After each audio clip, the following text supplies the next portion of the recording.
8 dari 10 perempuan di Indonesia pernah mengalami pelecehan seksual. Kekerasan seksual yang menimpa balita masuk ke tahap Sebelah kanan penyidikan. sejumlah oknum dokter spesialis justru melakukan tindakan asusila. Kasus kekerasan seksual IWAS Pelecehan menjalani seksual sidang perdana terhadap seksual 20 kembali terjadi siswanya. seksual oleh predator seksual. Saudara, kita ke sorotan lain. Indonesia darurat kekerasan seksual terhadap anak-anak dan perempuan.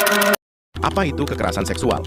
Kekerasan seksual adalah setiap perbuatan merendahkan, menghina, melecehkan, menyerang tubuh, atau fungsi reproduksi seseorang yang merugikan terhadap orang lain, termasuk pelecehan seksual, penganiayaan seksual, dan tindakan seksual yang tidak diinginkan. Kekerasan seksual bisa terjadi di setiap komunitas, dan korbannya pun tidak memandang jenis kelamin dan usia. Penyebab perilaku kekerasan seksual. Perilaku kekerasan seksual terjadi karena adanya konteks sosial. Beberapa hal yang berkontribusi terhadap perilaku pelecehan seksual, yaitu norma-norma sosial yang membenarkan kekerasan, penggunaan kekuasaan atas orang lain, konstruksi tradisional maskulinitas, sikap diam terhadap kekerasan dan pelecehan. Penindasan dalam segala bentuknya merupakan salah satu akar penyebab perilaku kekerasan seksual. Perlu kamu pahami juga, kekerasan seksual bukanlah sebuah peristiwa tunggal yang terjadi pada beberapa orang secara acak dan tidak terprediksi. Ini adalah pola perilaku yang dinormalisasi dan didukung oleh sistem penindasan.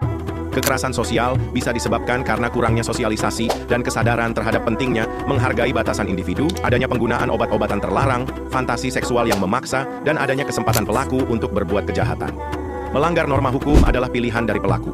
Tidak ada penyebab kekerasan seksual yang berasal dari korban kekerasan seksual. Hal yang harus dilakukan ketika mendapat kekerasan seksual. 5 cara melindungi seseorang yang mendapatkan kekerasan seksual terdiri dari ditegur, dialihkan, dilaporkan, ditenangkan, direkam. Pertama, ditegur. Secara tegas beraksi menghentikan kekerasan seksual, misalnya menegur si pelaku seketika. Ini metode paling jitu, juga paling beresiko. Diperlukan keberanian lebih, dan harus dipastikan posisi kita aman. Karena bisa jadi si pelaku balik menyasar kita. Yang kedua, dialihkan.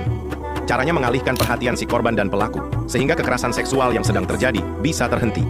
Intinya berikan gangguan untuk aksi kekerasan seksual tersebut. Yang ketiga, dilaporkan. Bila kita punya pertimbangan untuk khawatir melakukan pencegahan sendirian, kita bisa mencari bantuan ke orang lain. Pertolongan bisa dicari dari petugas keamanan atau siapapun orang terdekat yang sanggup diajak kerjasama melakukan intervensi. Yang keempat, ditenangkan. Untuk kasus kekerasan seksual dalam sekejap atau yang sudah terjadi, kita bisa memberikan dukungan dengan menanyakan kondisinya setelah kejadian. Ajak dia duduk, tenangkan dirinya, lalu tawarkan bantuan apa yang sekiranya bisa diberikan. Terakhir, direkam. Kita bisa mendokumentasikan aksi kekerasan seksual itu, sehingga korban terbekali bukti bila ia ingin melaporkannya. Rekaman kita perlu fokus ke aksi pelaku, serta sebisa mungkin merekam pula petunjuk lokasi. Jangan malah langsung menyebarkan rekamannya atau mengunggahnya ke media sosial. Biarkan korban yang menentukan apa yang ingin dia lakukan dengan rekaman itu. Semoga pengetahuan ini menciptakan kesanggupan, mengendurkan kebungkaman. Tak pernah ada istilah orang asing, ketika yang dibutuhkan sikap saling jaga, saling bela,